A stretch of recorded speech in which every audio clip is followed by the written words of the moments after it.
안녕하세요. 오늘도 사연 튜브를 찾아주셔서 감사합니다. 오늘의 사연 시작하겠습니다.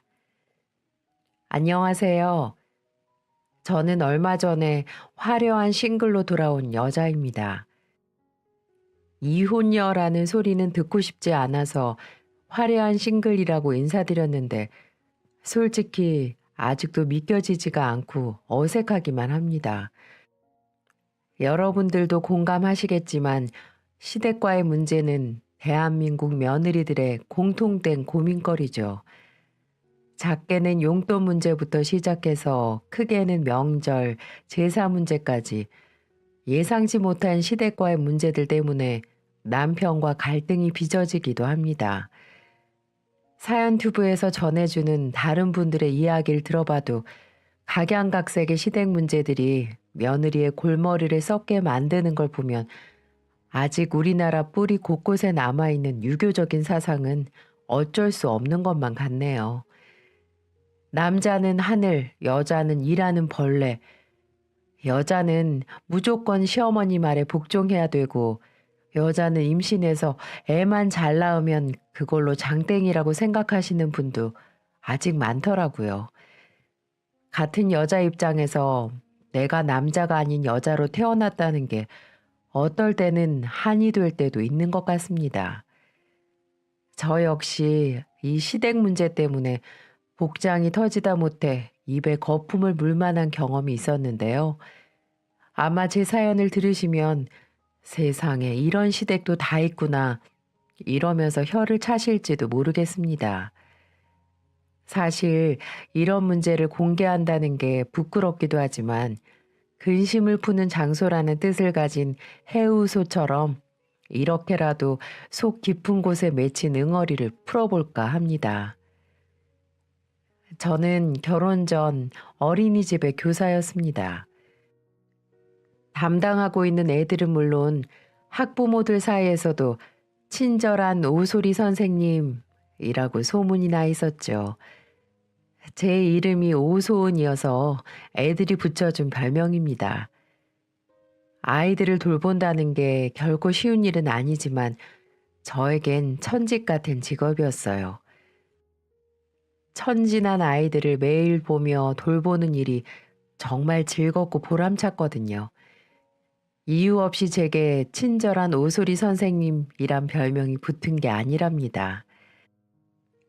세상 둘도 없이 친절하고 나긋나긋한 제 성격이 결혼과 동시에 와르르 무너졌다면 믿어지시겠어요? 하긴 가끔은 저조차도 믿어지지 않을 때가 있으니까 정말 기가 막힐 노릇이죠. 하지만 사실이에요. 전 상상을 뛰어넘는 시댁을 만난 덕분에 제 좋은 성격을 다 망치고 말았거든요. 남편은 중소기업에 다니던 건실한 남자였습니다. 친구 소개로 남편을 만나게 됐는데 첫인상이 참 마음에 들더라고요. 덩치에 비해 수줍어하는 모습도 귀여웠고 허세 하나 없는 진솔한 모습에 호감이 갔습니다. 그렇게 우리는 연인이 되었고 결혼을 전제로 만남을 이어갔죠. 연애를 하는 동안에도 그 남자는 절 단 한 번도 실망시키지 않았어요. 술을 좀 좋아한다는 건 있었지만 저도 술을 즐기는 편이었기에 그다지 문제가 될 거라는 생각은 들지 않았습니다. 그런 단점보다는 듬직하고 성실한 태도가 훨씬 더 크게 느껴졌죠. 그래서 전 연애를 1년 조금 넘게 하고 그 남자와 결혼을 결심했습니다. 하지만 결혼을 약속하고 난 이후부터 예비 시댁과의 문제가 불거졌는데요. 제일 먼저 발목을 잡은 문제는 바로 시댁의 집안 사정이었죠. 시댁 덕을 보면서 살고 싶은 마음은 눈꽃만큼도 없었지만 적어도 피해는 없어야 하잖아요. 하지만 규모가 큰 갈비탕집을 하다가 크게 망해버린 시댁의 집안 사정은 말도 못할 정도로 어려운 상황이었습니다. 시댁 식구들은 시부모 두 분과 시누이, 시아주버니, 남편까지 이렇게 다섯 식구가 겨우 24평 남짓한 작은 집에서 살았는데요. 누구나 형편은 어려울 수 있지만 문제는 그런 시댁 상황을 저에게까지 전가시킨다는 것이었죠. 예비 시어머니는 저에게 단도직입적으로 말씀을 하시더라고요. 네가 우리 대경이랑 결혼하겠다는 건 말리지 않으마. 그런데 너도 알다시피 우린 너희 둘 결혼에 조금도 도움을 줄 수 있는 상황이 아니야. 결혼식은 물론이고 신혼집이랑 살림도 너희가 알아서 다 해야 해. 무슨 말인지 알겠니? 시어머니는 아들 결혼식에 단 한 푼도 도와줄 수 없다고 저를 붙들고 말씀하시더군요. 솔직히 저는 신혼집은 그렇다 치더라도 단 몇 푼이라도 도와주실 줄 알았습니다. 그놈의 아들. 보통 시어머니들은 아들을 최고로 여기시니까요. 하지만 그런 저의 생각은 착각일 뿐이었죠. 오히려 남편 앞으로 대출까지 받아서 근근히 생활을 하고 계셨더라고요. 이 사실을 알았던 것도 결혼 한 달 전에야 알 수 있었습니다. 어느 날 술이 잔뜩 취해서는 제게 본인 대출 빚이 얼마가 있고 한 달에 얼마씩 갚아가고 있다라고 고백을 하더군요. 다행히도 남아있는 빚이 얼마 되지 않아서 안심은 했지만 저는 단단히 남편에게 말을 해주었죠. 나랑 결혼한 이상 더 이상 시댁에 돈 들어가야 하는 일은 없어야 될 거라면서 말이죠. 당신 그런 얘기를 결혼 한 달 전에 말하는 사람이 어딨어? 아무튼 남아있는 돈이 800만 원 정도밖에 안 된다고 하니까 다행이긴 한데 앞으로 시댁에 도움 주는 일은 없어야 될 거야. 지금까지 당신 할 만큼 했어. 나랑 결혼하는 이상 이제 당신은 한 가정의 가장이야. 언제까지 시댁 힘들다고 도와주면 우리만 더 힘들어져. 그러니까 지금 선택해. 앞으로 돈 관리는 내가 할 거고 우리가 자리 잡을 때까지 대출이라든지 물질적인 도움은 주지 않는 걸로. 동의하면 결혼할 거고 동의하지 않으면 나 이 결혼 못 해. 에이, 말을 또 인정머리 없게 한다. 알았어, 걱정 마. 나도 우리 집에 당신 말처럼 할 만큼 했어. 이자 내는 것도 이제 지긋지긋하다. 앞으로 그런 일 없을 테니까 걱정 안 해도 돼. 그 대신 명절이나 생신 때는 용돈, 양가 부모님께 조금씩 드리는 건 자식된 도리인 것 같아. 이건 괜찮지? 남편은 이렇게 호언장담하며 제게 약속을 하더군요. 제발 자기를 믿어달라면서 말이죠. 결국 우리는 작은 집에서 신혼생활을 하기로 했습니다. 사실 이것도 그렇게 나쁘진 않았어요. 처음부터 좋은 곳에서 시작하는 것보단 밑에서부터 차근차근 올라가는 것도 보람이 있겠다고 생각했거든요. 저희 친정 부모님도 저희를 응원해 주셨습니다. 부모님이라고 딸 자식이 좋은 집, 좋은 시댁 만나 잘 사는 모습을 왜 보고 싶지 않겠습니까? 속으로는 남편이 양에 차지 않는 모습으로 보였지만 다행히 반대는 하지 않으셨어요. 당신들도 결혼할 때 지하방 사글세부터 시작했다면서 젊을 때 열심히 살면 꿈은 이루어진다면서 헛짓거리 하지 말고 올바르게 살면 길이 보일 거라고 말씀해 주셨죠. 그러면서 저를 따로 불러서 선물을 주시더군요.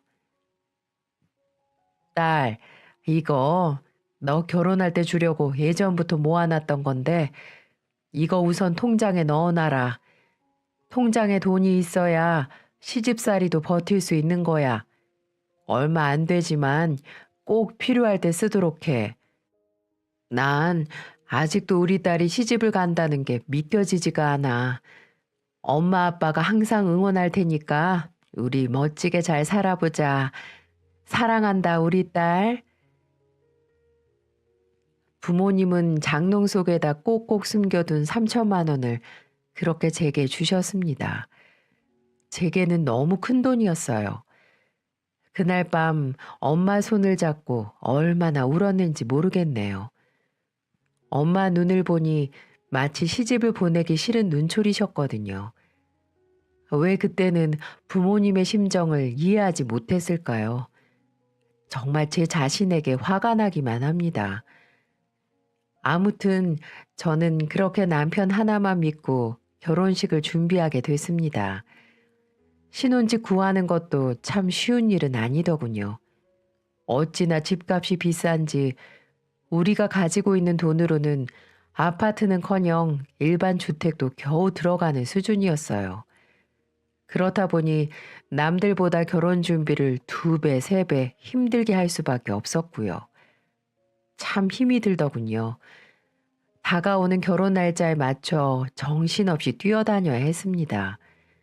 힘들어도 제 행복을 위한 제 선택이었으니까 달게 생각하면서 열심히 준비를 해야만 했어요. 그런데 그런 저를 힘 빠지게 하는 일들이 불쑥불쑥 튀어나오기 시작하는 겁니다. 예, 소은아, 너 예단은 어떻게 생각하고 있니?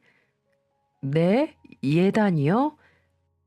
그래, 신부가 잘 살려면 예단을 단단히 준비해야 하는 거 알지? 다 시부모님의 무병장수를 위해 드리는 예의니까 그렇게 생각하고 이 정도만 준비해라. 시어머니가 빼곡하게 적어넣은 예단 비용은 정말 구체적이면서도 일목요연하더라고요. 아니, 저희 결혼할 때 단 한 푼도 보태줄 수 없다고 하시던 분이 예단은 빠뜨리지도 않고 전부 받으시겠다는 게 말이나 됩니까? 시어머니의 메모에는 이불 예상 비용 얼마, 반상기 예상 비용 얼마, 은수저 예상 비용 얼마, 현금 예단 얼마 등등 너무 자세하게 담겨 있었고 현물 예물은 생략하고 그 비용을 보태서 오직 현금 예물로만 달라는 식으로 적혀 있는 거예요. 그렇게 해서 요구한 예단비가 2천이나 되더라고요. 그 액수를 보니까 입도 다물어지지 않았습니다. 저도 예단에 대해선 기본적으로 생각해 둔 바가 있었지만 어머니가 저렇게 나오시니까 그마저도 하기 싫어져 버리더군요. 일단은 웃는 낯으로 시어머니가 주신 목록을 받아왔지만 절대 이대로는 받아들일 수가 없었습니다. 전 신랑을 붙잡고 하소연을 했죠. 오빠, 어머니가 예단 비용으로 2천을 달라시는 게 말이 돼? 우리 신혼집이랑 신혼살림 준비하느라고 쇠가 빠지는데 어머님은 우리 사정 아시기나 한 거야? 게다가 어머님이 그러셨잖아. 우리 결혼하는데 한 푼도 못 보태주는 대신에 결혼 준비에 관해서는 일체 신경 쓰지 않으시겠다고. 그런데 예단을 이렇게 많이 달라시면 어쩌라고? 그러네. 내가 잘 말씀드려서 예단은 간소하게 하는 걸로 할게. 미안해. 우리 엄마가 아직 정신을 못 차렸나 보다. 간소하게 하는 것도 난 싫어. 처음에는 이불이라든지 몇 개 생각하고 있었는데 갑자기 이렇게 목록까지 작성해서 내게 내민 건 얼마나 날 우습게 보셨으면 그렇겠어. 그것도 자식들 결혼 비용은 한 푼도 도와주지 않으면서 신혼집도 얻을까 말까 하는 자식들한테 이렇게 2천만 원을 요구해도 되는 거야? 나 기분 나빠서 예단 생략할래. 그러니까 당신이 말씀 잘 드려. 전 정말 황당했습니다. 아들을 장가 보내고 마치 장사하는 것처럼 예단비를 작성하는 걸 보고 충격을 받지 않을 수가 없었어요. 그래서 이에는 이, 눈에는 눈이라는 마음으로 모든 예단을 거절해 버렸습니다. 처음부터 호구라는 꼬리표를 달고 싶지 않았거든요. 이건 저희 친정 부모님도 잘했다고 하시며 동의를 해주셨고요. 소은아, 원래 옛날 사람들은 예단비를 중요시 여기긴 했는데 이 엄마가 봐도 이건 아니지 싶다. 잘 선택했어. 이 엄마가 이불이나 좀 보내줄 거니까 넌 신경 쓰지 마라. 요즘 세상에 누가 예단비를 저렇게 한다고. 부모가 다 부모가 아닌가 보다. 엄마, 나 처음부터 기죽고 살고 싶지 않아. 그이도 내 말에 동의했으니까 예단비는 신경 안 써도 될 거야. 한 푼이 아쉬운 판국에 왜들 저러는지 모르겠다. 에휴, 참 결혼이 쉽지가 않네. 사람들 말 들어보니까 결혼 준비하면서 파혼하는 사람들 많다고들 하던데 그 심정 이해가 가. 대한민국 시어머니들 대체 왜 그러는지 모르겠어. 저는 이렇게 친정 부모님에게 하소연을 했습니다. 제 얘기를 진심 어린 마음으로 들어주는 유일한 분들이셨으니까요. 부모님도 제 의견에 힘을 실어주셨고 남편 또한 그랬기에 제가 조금이라도 힘을 낼 수 있었던 것 같습니다. 시어머니는 제가 그런 결정을 내리자 많이 서운하다는 표현을 하셨지만 그래도 어쩌겠어요. 바로 결혼식 날짜가 코앞인걸요. 결국 꼬리를 내리시고는 애써 담담한 척 행동을 하시더군요. 엄마가 보내준 이불을 받고서는 한참 동안 꽁에 있으면서 그런 표정들을 하니까 마치 어린애 같아 보였습니다. 그렇게 저는 우여곡절 끝에 새로운 인생을 시작한다는 기쁨보다 쓰린 마음을 부여잡고 결혼식을 하게 되었죠. 그래도 친정 부모님들은 제 미래를 축복해 주셨습니다. 돈 때문에 좋지 않은 감정이 남았던 시댁에도 최선을 다하기로 마음을 고쳐먹었죠. 돈이 미운 거지 사람들이 미운 게 아니라고 생각했습니다. 마음을 곱게 쓴 탓일까요? 전 결혼 5개월 만에 임신을 했고 건강하고 예쁜 딸아이를 출산했습니다. 아직도 귀한 손녀를 보며 기뻐하는 친정 부모님 모습이 제 눈에 선하네요. 특히 과묵한 편이었던 친정 아버지가 손녀를 얼싸안고 한박 웃음을 짓는 모습은 머릿속에서 떠나질 않습니다. 그런 손녀가 겨우 머리를 들고 기어 다닐 수 있을 때쯤 아버지는 췌장암이 발견돼 투병 생활을 하셨고 모질고 독한 항암 치료를 몇 번이나 견디면서도 삶에 대한 의지를 꺾지 않으셨어요.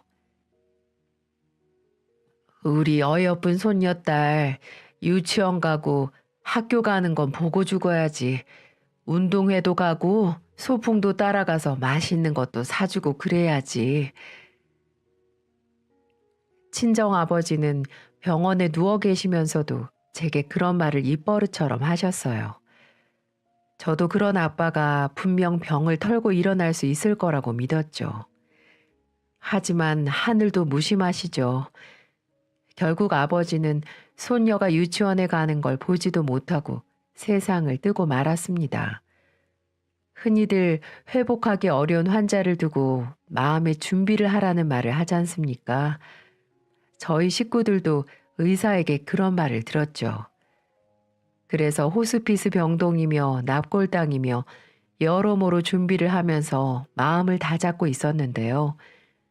하지만 아무리 마음의 준비를 한다고 해도 사랑하는 사람이 떠나는 슬픔은 견디기가 어렵더군요. 장례를 치르는 내내 영정사진 속에 웃고 계신 아버지를 볼 때마다 무척 힘이 들었습니다. 그런데 말이에요. 친정아버지 장례를 치르는 내내 시댁 식구들이 코빼기도 보이지 않더라고요. 발이 날이 다 되어가는데도 시어머니며 시아버지, 시누이나 시아주버니까지 단 한 명도 볼 수가 없었어요. 너무 이상한 생각이 들어서 남편에게 물었죠. 오빠, 왜 어머님 아버님이 오시질 않지? 무슨 일 있으신가? 아, 사실 하도 정신이 없어서 당신한테 미리 말을 못했는데 엄마는 사돈 장례에는 원래 참석하지 않는 게 관례라고 하던데 어른들은 그렇게 생각하나 봐. 그러면서 나보고 사위 노릇 잘하라면서 말씀하시고 끊으시더라고. 어? 그럼 사돈 장례식에 오빠네 식구들이 아무도 오지 않는다는 거야? 아마 그럴 것 같아. 휴, 나도 뭐라고 할 말이 없다. 참 너무하다는 생각이 들었습니다. 어른들 중 같이 사는 아들이 있으면 경조사 부조금을 묻어간다고 생각하시는 분들이 더러 있다는 얘기를 듣긴 들었지만 이렇게 노골적일 줄은 몰랐죠. 아니 그렇다면 적어도 아주버니나 시누이 정도는 참석해야 하는 게 아닐까요? 당시에는 경황도 없고 너무 슬픈 마음에 깊이 생각하지 않았지만 모든 일이 끝나고 보니까 갈수록 서운한 마음이 드는 겁니다. 그래도 어쩌겠습니까? 시부모님께 찾아가서 따져 물을 수도 없고요. 나중에 어머님이 지나가는 말로 이렇게 말씀하시더라고요. 서운하게 생각하는 거 아니지? 원래 같이 사는 아들이 있으면 사돈 장례에는 굳이 참석하지 않아도 되는 거야. 옛날에는 다 그랬어. 그런 말을 툭 하고 던지는 시어머니가 진짜 얄밉게 보이는 겁니다. 세상에 그런 게 어디 있습니까? 사돈 장례 때 진심으로 조문하면 집안이 망하기라도 하는 걸까요? 참다 못해 저도 은근히 한마디를 했죠. 그럼 딸도 마찬가지예요? 딸도 남편이랑 같이 살고 있는 거니까 만약 시댁 어른이 돌아가시면 저희 엄마도 장례에 참석하지 않으셔도 되는 거예요? 뭐? 어머, 얘 말하는 것 좀 봐. 아들이랑 딸이랑 같니? 아, 그렇구나. 다른 거구나. 그럼 만약 아가씨가 결혼하고 그 사돈 댁에 상이 나면 어머님, 아버님은 꼭 참석하시겠네요? 뭐? 그렇지. 얘는 그런데 재수없게 자꾸 죽는 얘기를 해. 부정타게. 시어머니는 벌개진 얼굴로 말끝을 흐리더라고요. 제가 따져 물으니까 내심 찔리신 거죠 뭐. 사실 남편의 여동생인 아가씨는 결혼을 앞두고 있었습니다. 은행을 다니는 남자라는데 시어머니는 아주 괜찮은 사윗감을 들이게 생겼다면서 무척 좋아하셨죠. 아마 그 남자가 시댁으로 인사를 드리러 올 예정인가 봅니다. 시어머니가 제게 이렇게 말하더군요. 아무튼 소은아, 다음 주말에 시간 비워둬라. 은행원 사이가 인사드리러 온다고 하니까 이것저것 음식을 좀 준비해야 하지 않겠니? 네? 제가요? 그럼 너 말고 누가 하니? 네가 우리 집 맏며느리인데. 아니, 아가씨가 결혼을 하는데 왜 제가 음식을 준비해요? 제 사윗감이 아니라 어머니 사윗감이잖아요. 뭐? 지금 그럼 이 시애미 보고 음식 준비를 하라 그 말이냐? 제가 도울 순 있지만 제 일은 아니라는 말씀이죠, 어머니. 아유, 네가 뭔가가 단단히 꼬였구나, 꼬였어. 너 다시는 이 시애미 안 볼 생각이니? 그럴 거 아니면 군소리 말고 주말에 일찍 와라. 어? 아주 협박이나 다름없었죠. 분위기가 하도 쎄해서 일단은 두고 보자는 심정으로 그냥 넘어갔지만 전 그런 시어머니 말에 순순히 따를 생각이 없었습니다. 그리고 시누이의 예비 신랑이 인사를 하러 온 날이 다가왔습니다. 전 시어머니에게 제가 음식 다 준비해서 집으로 가져갈 테니까 아무 걱정하지 말라고 말씀을 드린 다음 그 시간에 맞춰 시댁으로 갔습니다. 어머니가 제가 준비한 음식들을 보고 기겁을 하셨어요. 아니, 얘, 대체 이것들이 다 뭐냐? 족발에다 치킨에다 이건 보쌈? 지금 이런 걸 손님상에 내놓으라고 가져온 거니? 네, 어머니, 요즘 젊은 사람들 다 이런 거 좋아해요. 전 음식 솜씨가 어머님만 못하니까 제 나름대로 준비한 거예요.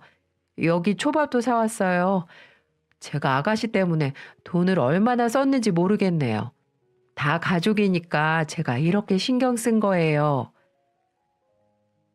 시어머니는 모르는 척하며 너스레를 떠는 제 모습에 기가 많이 막혔나 봅니다. 하지만 이내 손님이 도착한 바람에 제게 더 이상 뭐라고 하지는 못하셨죠. 결국 처음 예비 사이가 오던 날 배달 음식으로 상에 내놓은 상황이 되고 말았죠. 얼마나 그 상황이 웃기던지 제가 이런 건 시어머니에 대한 며느리의 작은 복수라고 해야 할까요? 그래도 시누이의 예비 신랑은 제가 준비한 음식을 잘 먹더라고요. 하긴 동네 맛집에서 소문난 곳에서 음식을 공수해 왔으니까 맛이 없을 리가 없겠지만은요. 거기서 저는 한 번 더 작은 복수를 했어요. 어머, 배고프셨나 봐요. 은행에 다니는 능력 좋은 사이 온다면서 그렇게 좋아하시던데. 어째 음식은 입에 맞아요? 네, 너무 맛있어서 오늘은 밥을 두 그릇은 먹어야 될 것 같아요. 어머님이 저 온다고 이렇게 상다리 부러지게 차려주신 거 감동받았습니다. 네, 감동까지요? 그건 어머님 말고 저한테 말씀하셔야 할 것 같은데요. 네, 어머님이 하도 음식 솜씨가 없으셔서 제가 맛집 찾아다니면서 음식을 공수해 왔거든요. 그러니 음식이 맛없을 리가 없지 않겠어요? 저희 어머니는 워낙 손에 물 묻히기 싫어하시는 분이라 이런 음식들 못해요. 그래도 많이 드세요. 누가 한들 뭐가 중요하겠어요. 정성이 중요하지. 제가 이렇게 작심한 듯 말을 해버리자 한순간에 분위기가 차디차게 썰렁해지더군요. 어머니는 저를 눈을 부릅뜨고 째려보고 계시면서 주먹을 꽉 쥐시는데 저는 눈 하나 깜짝하지 않았네요. 시어머니는 친정아버지 장례식에 참석하지 않은 것이 못내 마음에 걸렸는지 제 소심한 복수에도 결국은 끝까지 참으시더라고요. 남편도 마찬가지였어요. 사실 남편이 제게 한마디 할 줄 알았거든요. 그런데 오히려 저보고 잘했다며 제 편을 들어주더라고요. 그것으로 전 시댁이 장례식에 참석하지 않은 응어리는 풀기로 했죠. 그리고 이 사건으로 시어머니에게 제가 쉬운 며느리가 아니라는 것도 분명히 각인시켰고요. 사실 그 뒤로는 시어머니와 대면대면 하긴 했지만 결혼할 때 예단 문제나 이번 장례식 사건도 생각이 나면서 차라리 성격 맞지 않은 시어머니와 그렇게 지내는 편이 더 낫겠다 싶더라고요. 그렇게 전 시댁과 적당한 거리를 두며 살았고 나름 그 생활에 적응하며 편안하게 지냈습니다. 그 뒤로도 아이를 둘이나 더 낳았죠. 하지만 시어머니는 무심한 게 태생인지 아니면 아직도 장가 못 간 아주머님의 핏줄을 기다리시는 건지 손자 손녀들이 태어나도 영 시큰둥했습니다. 그래도 그런 시어머니의 반응에 그다지 신경을 쓰지 않았죠. 아이 셋을 키우며 사는 일상도 정신없이 바빴고 어차피 우리 인생은 우리가 사는 거지 시부모님이 대신 살아주는 게 아니니까요. 그러던 어느 날 저희 집에서 식사를 함께 하던 시어머니가 남편에게 엉뚱한 말을 하지 뭡니까? 예, 거기 번화가 사거리 알지? 마침 좋은 자리가 하나 났는데 네 형이 큰맘 먹고 호프집을 해본단다. 대경이 너도 알잖냐. 네 형이 그래도 뭐 하나 하겠다고 마음 먹으면 끝까지 하는 스타일이잖니.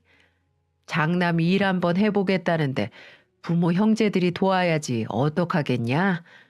그래도 대경이 네가 형편이 좀 나으니까 형 한번 도와주는 게 어떻겠니? 시모 말은 그러니까 백수 아주버니가 호프집을 하려고 하니 우리 보고 자금을 빌려달라는 말이었어요.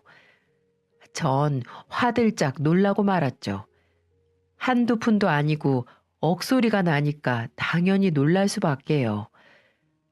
아무리 형님이라지만 저희가 돈을 쌓아놓고 사는 것도 아니고 뻔한 남편 월급에 애를 셋이나 키우는데 그만한 돈을 어떻게 빌려주냐고요. 그리고 아주버니는 마음만 먹으면 끝까지 하는 스타일이 아니라 한 군데 직장을 6개월도 버티지 못하고 그만둬 버리는 참을성이 부족한 스타일이거든요. 어머니, 그게 무슨 말씀이세요? 저희가 그만한 돈이 어딨다고요. 너희야 집도 있고 대경이도 직장 생활 오래 했으니까 대출이 나오지 않겠니? 이자는 큰애가 잘 챙겨준다니까 이번 한 번 돕는 걸로 하자. 아니요, 어머니. 그걸 왜 어머니가 결정하세요? 그리고 아주버니가 장사를 하는데 왜 우리가 빚을 져야 해요? 이건 정말 아니지 않아요? 그럼 형제끼리 도와야지 누가 돕겠니? 자금이 없으면 장사를 하지 않는 게 맞죠. 그리고 아무리 형제라지만 그렇게 큰 돈을 빚까지 내서 어떻게 도와드려요? 너는 꼭 그렇게 매정하게 말을 해야 속이 시원하니? 잘 나가는 동생이 형 좀 도우면 어때서 그래? 그렇게 잘 나가는 동생 아니고요. 애를 셋이나 책임져야 하는 가장이에요, 어머니. 어머니는 똑같은 자식인데 왜 저희한테만 내놓으라고 하세요? 뭐라고? 내가 언제 내놓으라고 했니? 자리 잡을 때까지만 그깟 돈 좀 빌려주는 게 그렇게 못할 일이냐? 네, 그깟 돈 그럼 어머님이 빌려드리세요. 저희는 절대 그 돈 못 빌려드려요.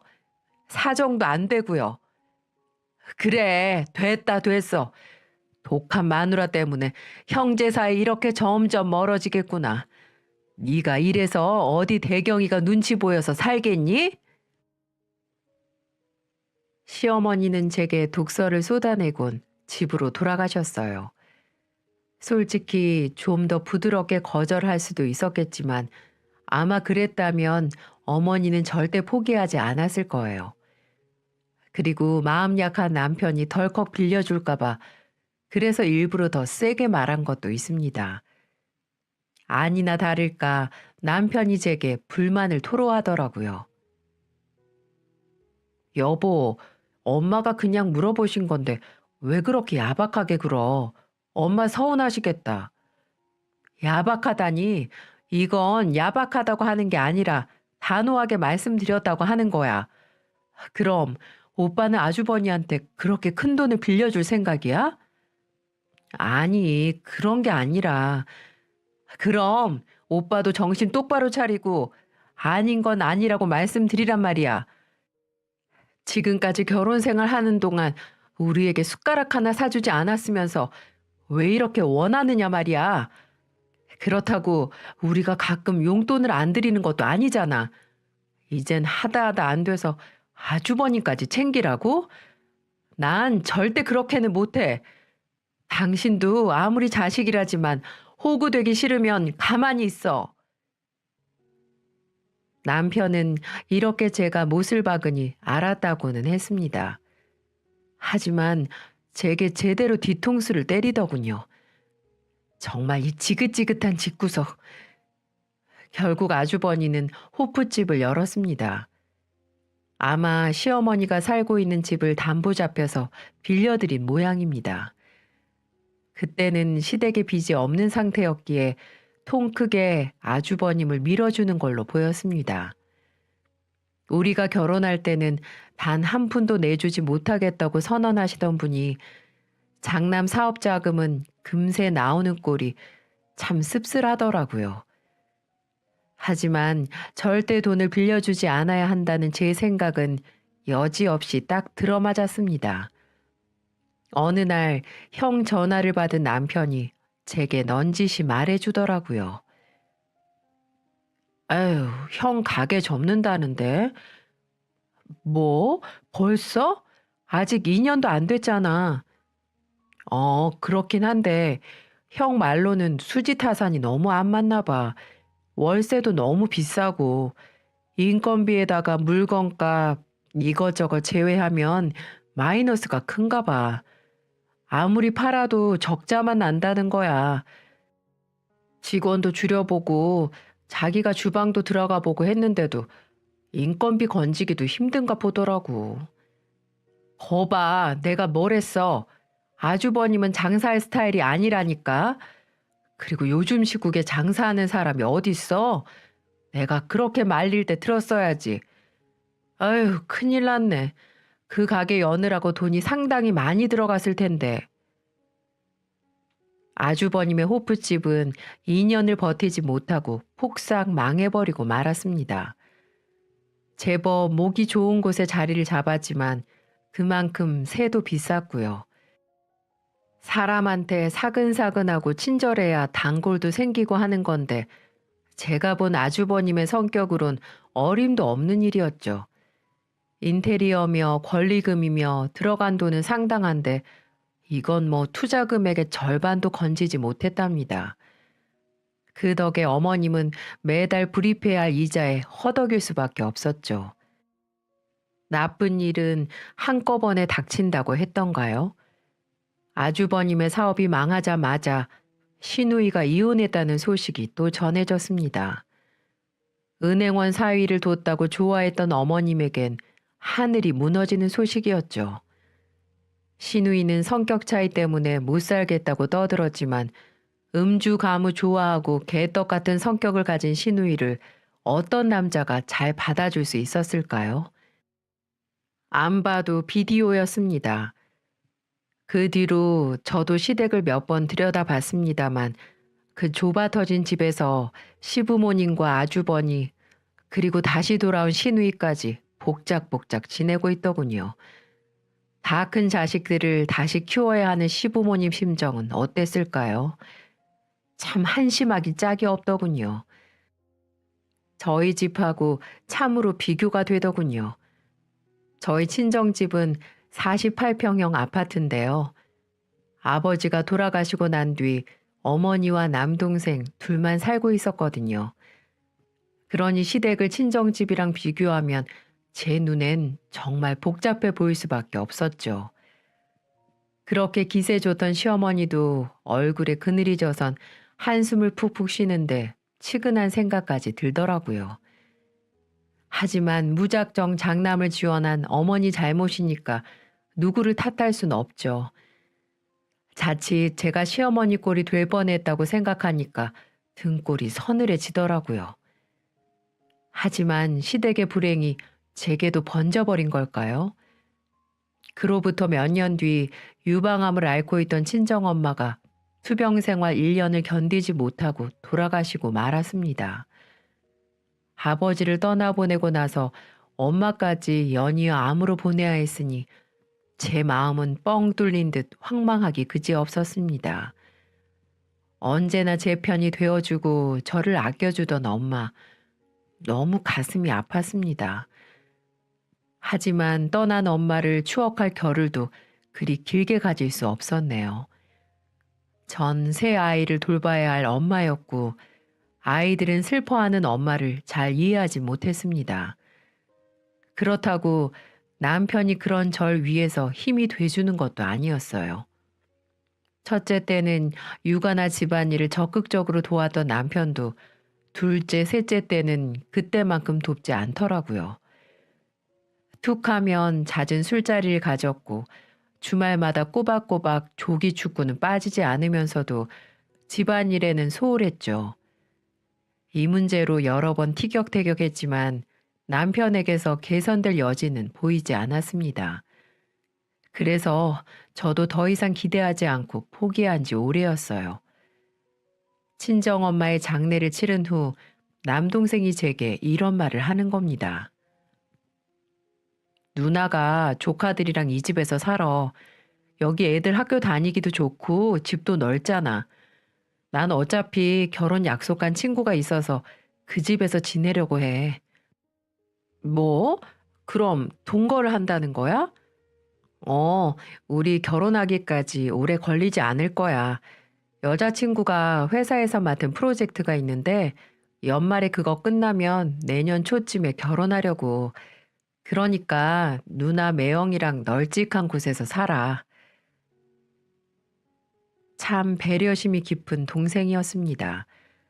자기는 어차피 지낼 곳이 있으니 제게 넓은 집을 양보하겠다는 것이었죠. 제가 어차피 재산은 공동 상속되는 것이니까 매매를 해서 공평하게 나누자고 해도 팔지 말고 가지고 있어야 이득이라며 사양을 하더라고요.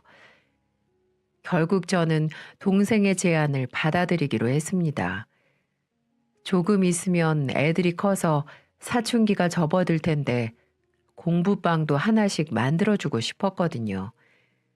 나중에 동생이 결혼을 하게 되면 마땅한 재산을 나누어 주기로 했고요. 이런 사실을 남편에게 알려주니까 남편도 무척 좋아하더군요.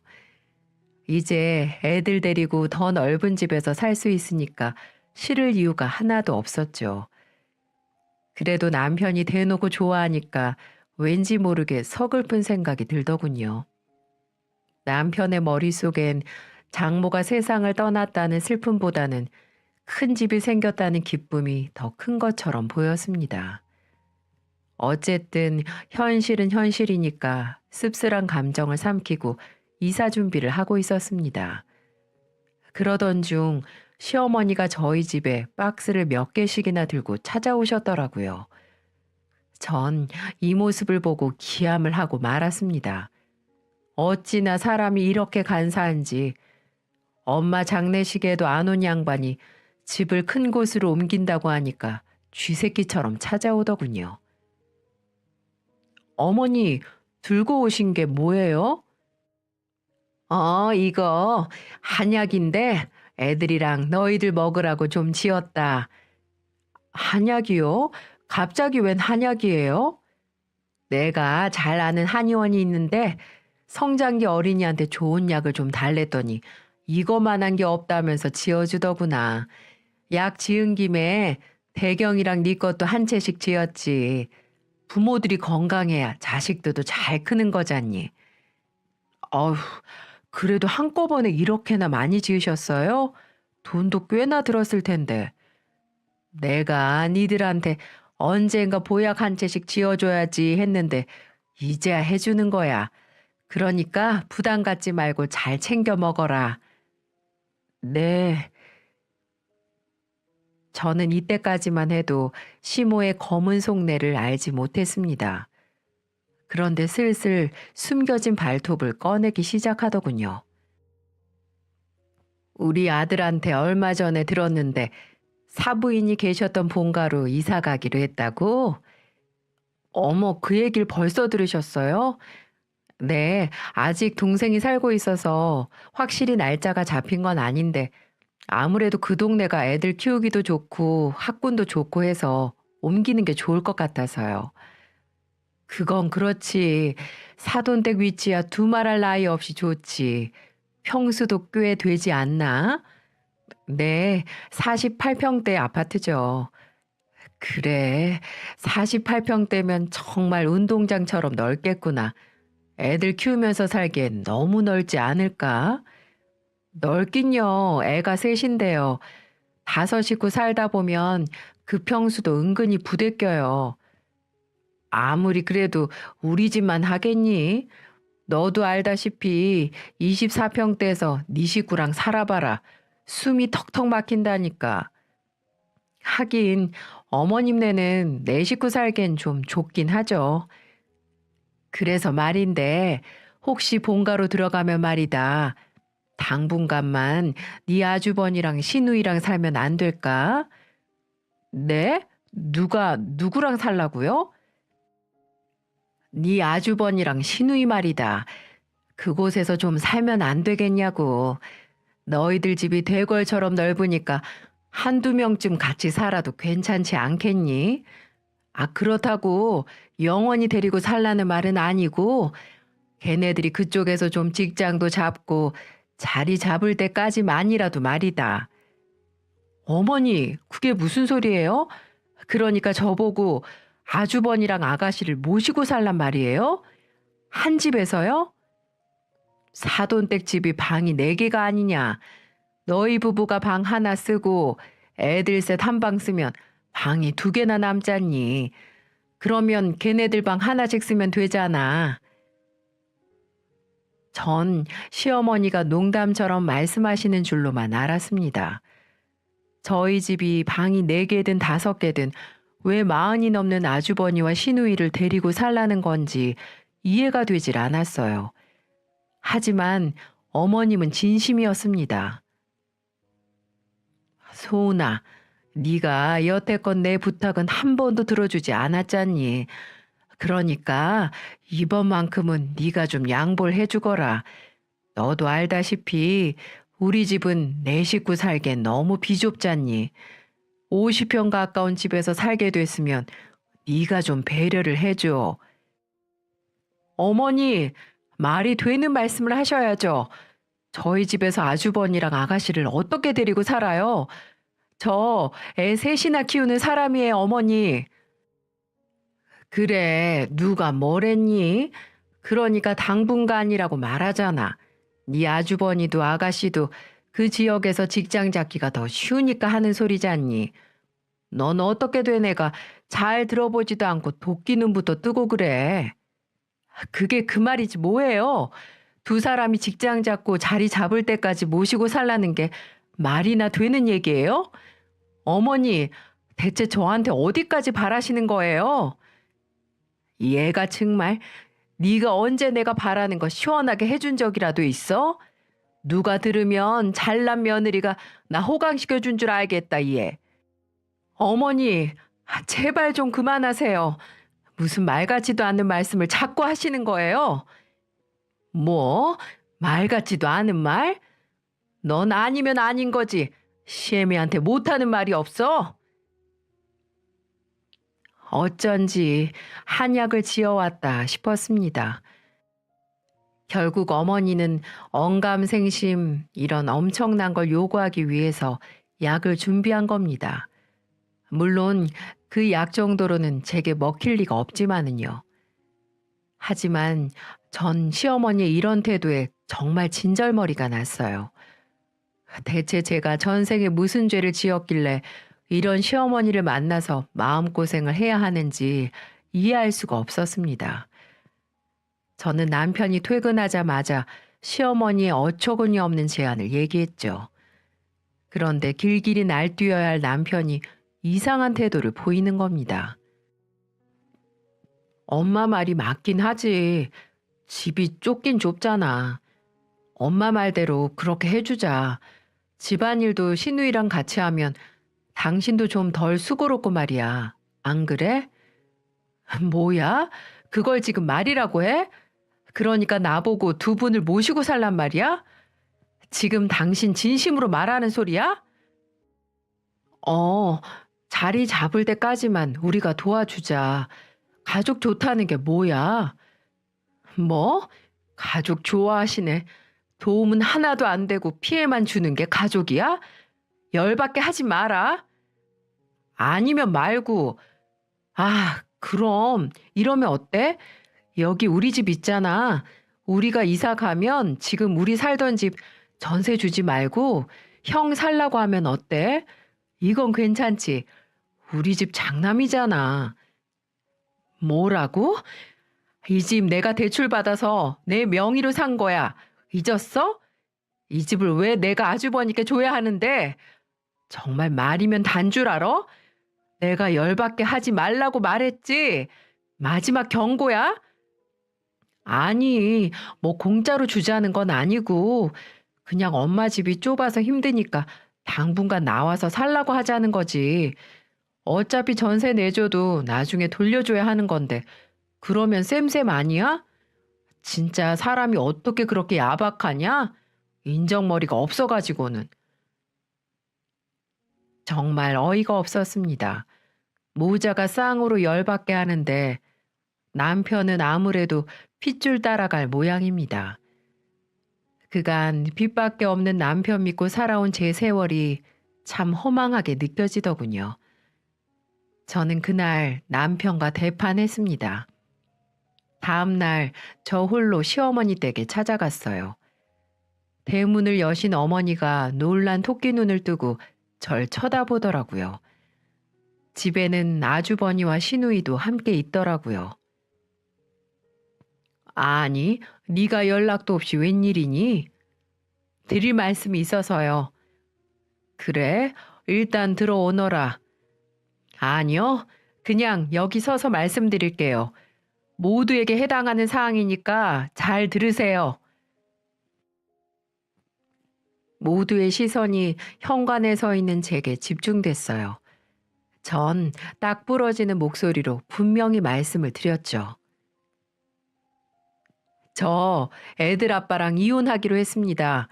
이제 빈대 붙는 시댁 식구들도 진절머리 나고요. 그런 식구들을 감싸는 애 아빠도 지긋지긋하네요. 저희가 살던 집도 제가 마련한 거니까 남편에겐 화장실 변기 하나도 내줄 필요가 없고요. 저희 친정엄마께 상속받은 재산도 전부 제 앞으로 되어 있으니까 혹시라도 눈독 들일 생각이라면 접으시는 게 좋을 겁니다. 이제 앞으로 우리 남남이니까요. 뭐? 이런 싸가지 없는 것이 어디서 말을 짓거리는 거야? 시모는 이렇게 말을 하면서 제 뺨을 때리려고 하더군요.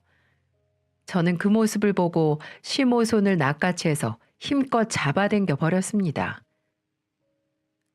아, 이거 안 놔? 어디서 시애미에게 폭력을 쓰는 거야? 누가 제 시어머니예요?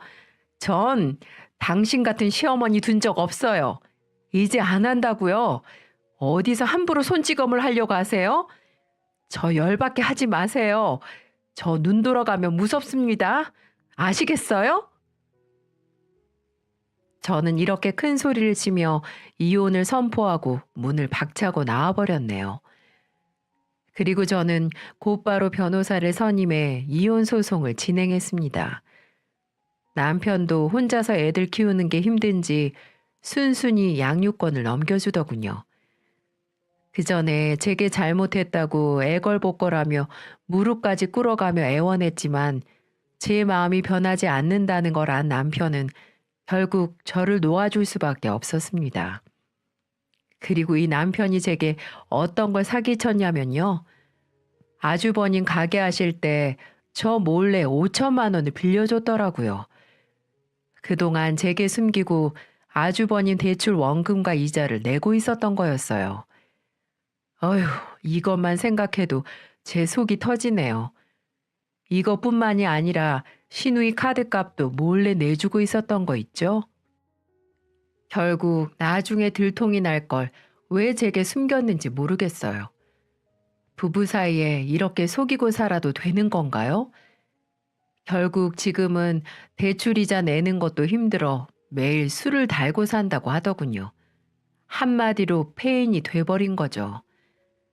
정말 지금은 이혼은 했지만 생각만 해도 지긋지긋합니다. 지금은 전 시댁집에서 5식구가 함께 살고 있다고 하네요. 처음으로 시부모님들이 불쌍하다는 생각이 들었습니다. 다 키운 자식들 2명은 이혼하고 1명은 사업망에 산거지들처럼 되어 있으니 저는 그런 지옥 같은 터널에서 살아 돌아온 것만 같아 얼마나 다행인지 모르겠네요. 결국 제 결혼 생활은 뜻밖의 파경을 맞았지만 솔직히 그러고 나니까 너무 속이 후련하더라고요. 현재 저는 엄마가 남겨주신 집에서 애들과 함께 잘 살고 있습니다. 혼자 키우기 힘들지 않냐고요? 네, 힘들죠. 하지만 이혼 전보다 훨씬 편하고 좋습니다. 대한민국의 엄마들은 강하잖아요. 악착같이 잘 키워서 시부모님 자식들처럼은 만들지 않을 겁니다. 이렇게 생각하니까 전 시댁이 저의 롤모델이네요. 좋은 쪽으로 말고 안 좋은 쪽으로요. 나이 먹어도 저는 그렇게는 살고 싶지 않습니다. 제 속 터졌던 이야기는 여기까지예요.